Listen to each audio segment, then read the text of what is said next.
केली आहे. देहावरची त्वचा आंधळी छिलून घ्यावे कोणी, गाय जशी हंबरते तसेच व्याकुळ व्हावे.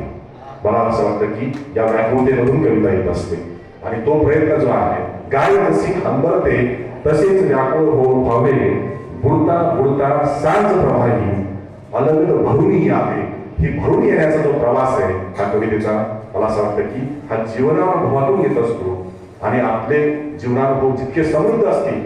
आता मगाशी आपण चंद्रकांतांना ऐकवते म्हणा, प्रचंड संघर्ष त्यांच्या आयुष्यामधला, परंतु जयतेच्या स्वरूपामध्ये आपण खरं तर तुमच्यापैकी मला असं वाटतं की आवाजावर जास्त फोकस केला त्यांचं ज्यावेळेस सादरीकरण होत असतं त्यांच्या आवाजावरती जास्त लक्ष जातं.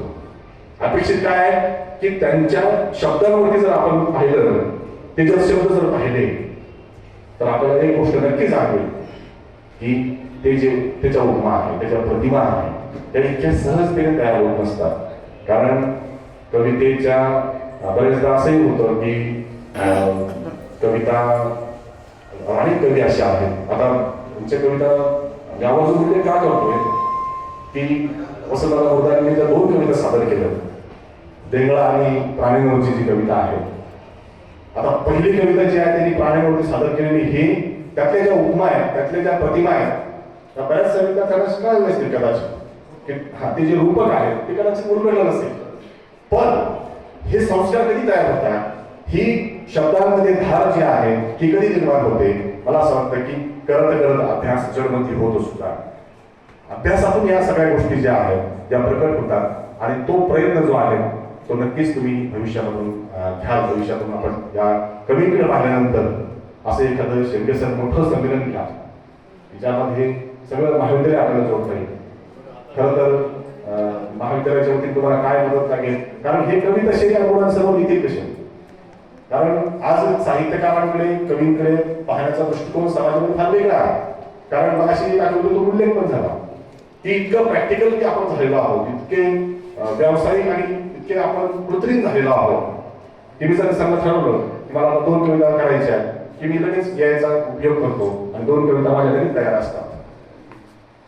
पण ती जी संवेदना आहे की ती संवेदना मी जगलेलो आहे, तो जो जीवनानुभव आहे की तो मी जगलेलो आहे, तो जगलेला जीवनानुभव जो आहे हा आपला हृदयस्पर्शी बनत असतो.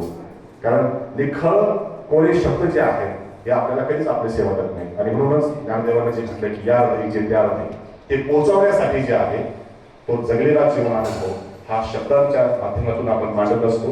आणि मला असं वाटतं की तो प्रत्येक कवीने या ठिकाणी आपल्यासमोर मांडलेला आहे.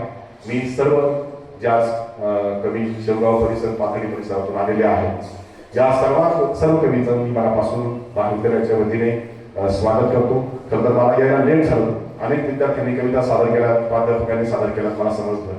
कारण आज 2-3 कार्यक्रम असे सलग असल्यामुळे तुमच्यामध्ये मला जरा उशिरा येत आला, पण हरकत नाही. भविष्यामध्ये पुन्हा एकदा ही सुरुवात मानूया. काटे सर, आपण मागच्या महिन्यामध्येच मला वाटतं आपण 21 डिसेंबरलाच घेतलेला आहे भारतीय भाषा दिनाच्या निमित्ताने आणि त्रिभाषा कवी संमेलन घेतलेलं आहे. मला वाटतं तुम्हाला फोन आले दोघांना, चंद्रकांतांना नाही फोन केला होता की तुम्ही हिंदीसाठी या म्हणून. आमचा प्रयत्न असाच आहे की या ज्या भाषा आहेत या भाषांचा जागर होणं गरजेचं आहे आणि तो जागर जो आहे ते फक्त औपचारिकता म्हणून नाही, तर मला असं वाटतं की ह्या भाषांचं भविष्य जर टिकवायचं असेल आणि समृद्धपणे सक्षमपणे आपल्याला जर उभं करायचं असेल तर नक्कीच अशा प्रकारचे जे कार्यक्रम आहेत, अशा प्रकारचे जे कवी संमेलन आहेत, याची प्रासंगिकता असेल, याची उपयुक्तता असेल, ही नक्कीच भविष्य काळातही टिकणारी आहे. मी आमच्या मराठी विभागाचं विशेष कौतुक करतो. त्याचबरोबर अनुराधा काटे सर यांचंही मनापासून धन्यवाद की काटे सरांमुळे हे सगळ्या गोष्टी कवी जुळून आले आणि तुम्ही सर्व विद्यार्थ्यांनी म्हणजे खरं तर कवी संमेलनामध्ये बऱ्याचदा काय होतं की कवी म्हणजे जास्त संख्येने असतात, परंतु आज मला जाणवलं की विद्यार्थी सुद्धा थांबलेले आहेत आणि ते काही उठून गेलेले नाही. त्यामुळं ही मनामधून निर्माण होणारी जी शक्ती आहे ही शक्ती मी या ठिकाणी दाखली. उशीर खूप झालेला आहे म्हणून मी पुन्हा एकदा सर्वांना शुभेच्छा देतो आणि थांबतो. धन्यवाद.